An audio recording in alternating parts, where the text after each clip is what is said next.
Vous n'avez sans doute pas lu le texte. Toutes les critiques que j'ai entendues, ce sont des critiques ou des exégèses d'articles de presse. C'est intéressant, hein, mais ce n'est pas suffisant. La réalité du plan Borloo, c'est à la fois une logique globale, c'est-à-dire la transversalité, c'est une ambition, c'est-à-dire une ambition très forte, très grande pour ces territoires oubliés, et c'est une méthode. La méthode, c'est la mobilisation de tous, des acteurs associatifs, des entreprises, de l'ensemble des corps intermédiaires pour, en réalité, agir de manière coordonnée et forte.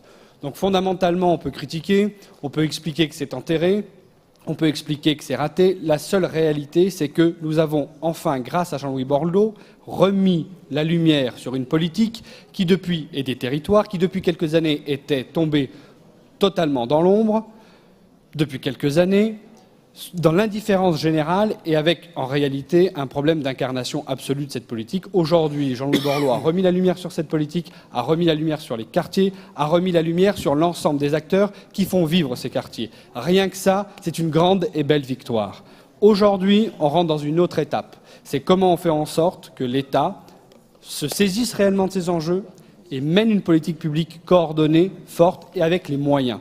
Et ce que dit cette motion, c'est simplement que la région est prête à accompagner le mouvement et à faire en sorte que cette politique soit une réalité et soit une réalité concrète. Donc, en quelques mots, pour conclure, évidemment, le groupe UDI-UC, aux côtés des LR, sont ravis de porter cette motion. C'est une fierté, c'est une ambition. Et vous voyez que, y compris quand on parle des quartiers, chez nous, on n'oppose pas les territoires. Au contraire, on crée une logique globale et une action ambitieuse et totale. Voilà, en quelques mots.